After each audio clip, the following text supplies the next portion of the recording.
Hey guys, Wayne here from H2 Tip Videos. Today I'm going over some tips and tricks on the Moto E5 Play.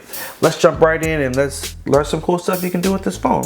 So the first tip is going to be going to your settings, going to display, advanced, and changing your sleep settings. So out of the box, your phone will come on 30 second sleep. You want to change that to 2 minutes, and I already have made that tweak. So 1 minute or 2 minutes. The reason you want to make this tweak is so your screen will stay on longer. For example, you're reading an article or you're on social media or whatever. If you don't touch the screen every 30 seconds, then the screen is going to go off. So by increasing the sleep time to 1 minute or 2 minutes, now you have a longer period of time where you can hold your phone and look at something without having to touch the phone so quickly. So that's our first little tweak there. Our second tweak is going to be being able to show your battery percentage on the home screen. If you notice right here, right now we can see the battery icon, but I don't really know how full the battery is. So it's a really easy way to check this. You're going to go to your settings, go to battery, and then turn on battery percent. Now, no matter what screen I'm on, I can always see exactly how much battery I have left. Right now I'm at 94%. So there's that.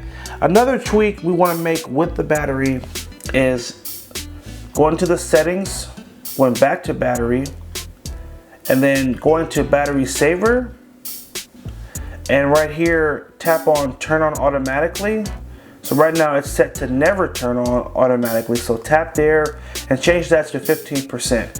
What your phone is going to do now is if your battery drops to 15%, it'll automatically turn on the battery saver mode. So that way it will decrease the operations that are happening in the background of your phone to make your battery last longer. Now also, if you swipe down from the top, in the upper right corner you do have a shortcut to manually turn on your battery saver mode. So if I tap here, it'll automatically put the phone in battery saver mode. Now, if your phone is at 94%, you probably wouldn't need to turn this on. However, let's say you're going to an amusement park, or you're going to be traveling, or somewhere where you don't have access to a charger and you know you may not be able to charge your phone the whole day. I would recommend you to keep the phone, basically manually turn on the battery saver mode and keep it on, so that your battery is going to last a lot longer from the beginning. So again, just so you know, you can always come up here and turn it off. You'll know it's on because the bottom of the phone will turn red. Show you again. And it's just an easy way to, again, make sure your battery is going to stretch and last as long as it can for that day. All right. So our next little trick is going to be what I call quick app switching. So let's say you are in your Google Maps and you're looking up directions, and you're also listening to music at the same time. So you can quickly jump between your apps just by tapping right here. This is your recent apps button. So normally when you tap it once, it'll show you different apps that are open on the phone. But if you hit it twice, it'll allow you to quickly switch between your apps. So this allows you to jump back and forth between your apps. For example, you could also be sending text messages, and maybe you're sending text messages and you're also on Google Chrome looking at articles. So hit that twice and it will allow you to jump to whatever the last app you were using. So definitely a cool thing to use. I use it all the time. It just speeds up how fast I can get to things. So I like it, and you know, you may like it too.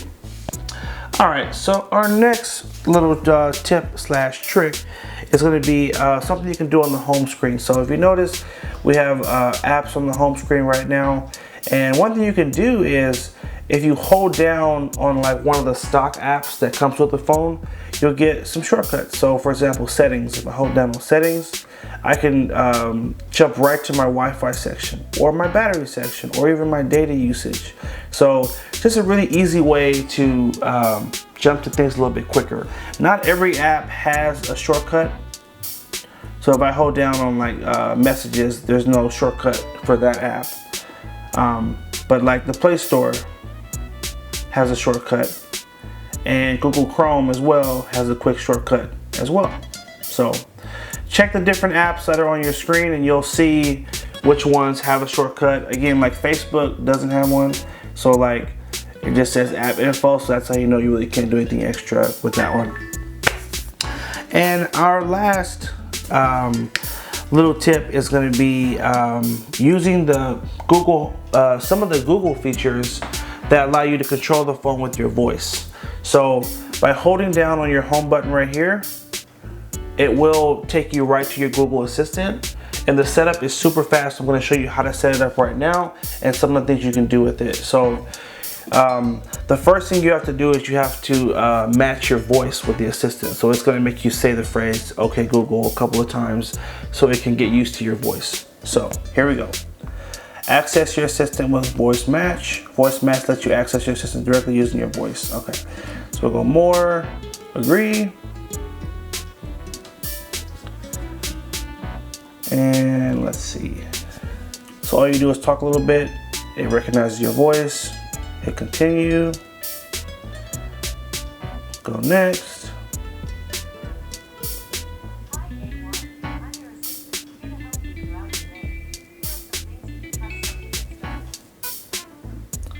So we can try out a couple of these commands. So play a game.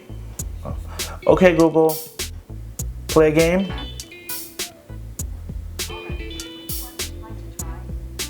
Okay, I don't want to play games, so I'm gonna go out of there.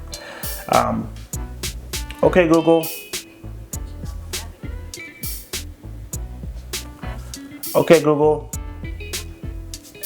So that's how you prompt your assistant to come up. You just say the phrase "Okay Google," and it will then start listening, and then you can tell it to do certain things.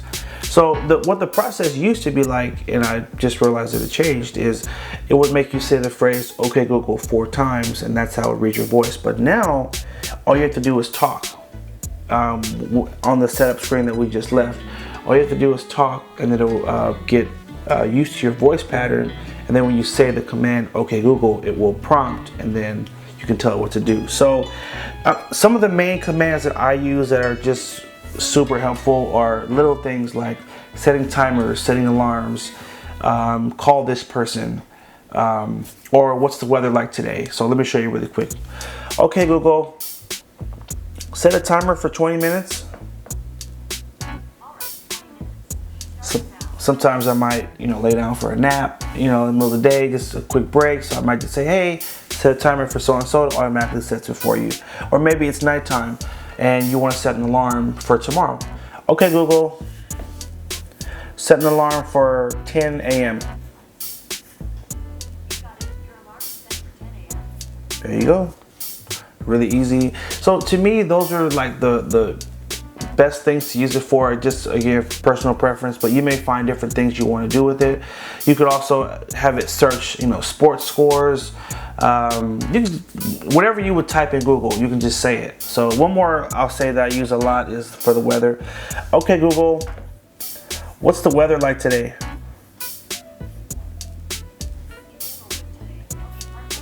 There you go. So this is a really cool feature to use. Every Android phone comes with the Google Assistant, but people rarely set it up and use it. But you guys should definitely give it a try, because you can do a lot of cool stuff with it. So anyway guys, this has been the tips and tricks on the Moto E5 Play. We are also, we have another video coming up soon. It's going to be the hidden features of the Moto E5 Play as well. So keep an eye out for that video. Hope you guys did find this helpful. Make sure you like, favorite, and share if it was helpful. Hit that subscribe button and make sure you also follow us on Instagram at HTTechVideos for monthly giveaways and a bunch of other cool stuff. Thanks again for watching guys. Take care and have a good one.